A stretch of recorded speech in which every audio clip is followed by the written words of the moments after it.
Beginner to advance Photoshop 7.0 তে ছবি সুন্দর করার দ্বিতীয় পর্বে আকাশ এডিটিং চ্যানেলের পক্ষ থেকে আমি আকাশ আপনাকে জানাই আন্তরিক সালাম। আসসালামু আলাইকুম বন্ধুরা, গত ভিডিওতে আমি আপনাদের সাথে ফটোশপ 7.0 তে ছবি সুন্দর করার দুটি প্রসেস শেয়ার করেছিলাম, কিন্তু আজকের এই ভিডিওতে যে প্রসেসটি শেয়ার করব এটি আমরা একটি মাত্র ক্লিক করে ছবিকে সুন্দর করতে পারি। তো চলুন শুরু করা যাক। আপনারা ক্যানভাসে দেখতে পাচ্ছেন এখানে আমি যে মডেলটি নিয়েছি, এখানে লেয়ার প্যানেলে যদি খেয়াল করুন তাহলে এখানে দেখতে পাচ্ছেন আমার কিন্তু একটি মাত্র লেয়ার এবং লক করা, কিন্তু এই লেয়ারটি আমার এরকমই থাকবে।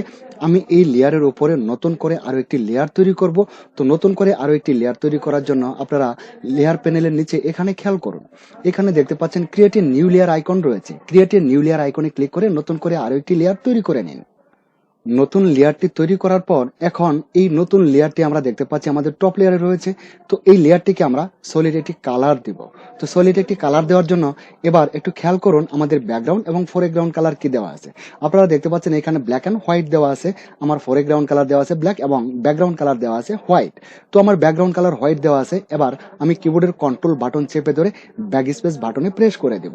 এবার কিবোর্ডের কন্ট্রোল ব্যাক স্পেস বাটনে প্রেস করলে আমরা দেখতে পাবো আমাদের লেয়ার প্যানেলের টপ লেয়ারটি সলিড হোয়াইট কালার হয়ে যাবে।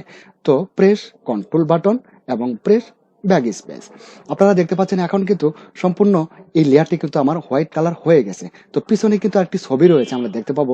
ধরুন আমি যদি এখান থেকে মুভ টুল সিলেক্ট করে নিই, দেখতে পাচ্ছেন মুভ টুল দ্বারা ধরে এখন যদি এটাকে সরিয়ে নিই, দেখুন এখানে কিন্তু উপরে একটি লেয়ার তৈরি হয়ে গেছে। তো লেয়ারটি তৈরি হওয়ার পর আমরা এবার চলে যাব লেয়ার প্যানেলে। দেখুন এই লেয়ারে কিন্তু আমার মার্ক করা আছে এবং এই লেয়ারের মোড দেওয়া আছে, ব্ল্যান্ডিং মোড দেওয়া আছে নরমাল।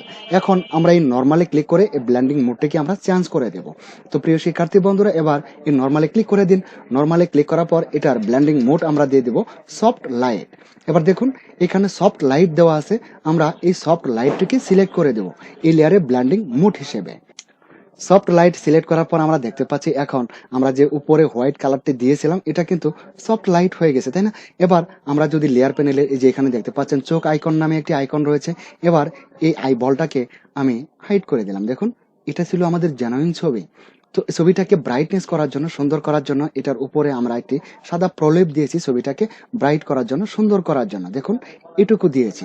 তো প্রিয় শিক্ষার্থী বন্ধুরা, এখন আমরা এটাকে মাস্ক করে দেব, লেয়ার মাস্ক করে দেব। তো লেয়ার মাস্কিং করার জন্য আমরা লেয়ার প্যানেলের নিচে যে এখানে দেখতে পাচ্ছি লেয়ার মাস্ক আইকন রয়েছে। এবার কিবোর্ডের অল্ট বাটন চেপে ধরে কিবোর্ডের অল্ট বাটনটিকে হোল্ড করে নিন এবং এই মাস্ক আইকনে আপনার মাউস দ্বারা ক্লিক করে নিন। এবার কিবোর্ডের অল্ট বাটন চেপে ধরে মাস্ক আইকনে ক্লিক করুন। দেখুন এখন কিন্তু লেয়ারটি মাস্কিং হয়ে গেছে। তো লেয়ারটি মাস্কিং হওয়ার পর আমরা ব্রাশ টুলটিকে সিলেক্ট করে নেব। ব্রাশ টুলটি সিলেক্ট করার পর ব্রাশ টুলের অপাসিটি এবং ফ্লো এই দুটাকে আমরা দেখে নেব। দেখুন আমার অপাসিটি এবং ফ্লো দুটাই কিন্তু 100% দেওয়া আছে। যদি আপনার বেলায় 100% না থাকে আপনি অবশ্যই 100% করে নেবেন, বা একটু কম হলেও সমস্যা নেই। এখন আমরা ব্রাশ টুলটিকে সিলেক্ট করেছি, ব্রাশ টুলের অপাসিটি এবং ফ্লো 100% করেছি। 100% করার পর দেখতে পাচ্ছেন আমার ব্রাশ পয়েন্টটি কিন্তু অনেকটাই ছোট। তো এখন ব্রাশ পয়েন্টটিকে আমি একটু বড় করে নিচ্ছি।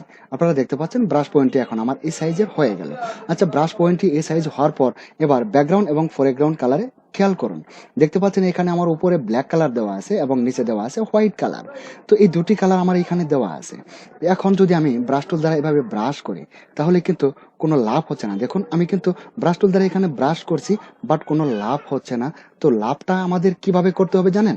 আমরা উপরে দেখতে পাচ্ছি ব্ল্যাক কালার দেওয়া আছে, এই ব্ল্যাক কালারের পরিবর্তে হোয়াইট কালারটা আমরা দিয়ে দেব।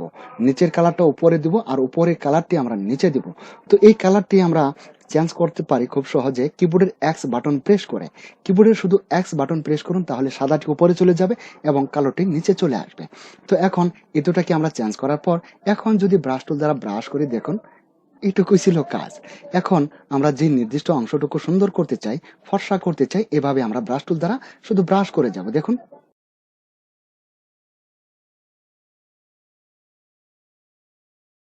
আচ্ছা, এখন কিন্তু আমার সম্পূর্ণ ছবিটি এভাবে ব্রাশ করা হয়ে গেছে, কিন্তু দেখুন চোখের উপরেও কিন্তু আমরা ব্রাশ করেছি, ঠোঁটের উপরেও ব্রাশ করেছি এবং চোখের ভ্রুগুলাতেও আমরা ব্রাশ করেছি।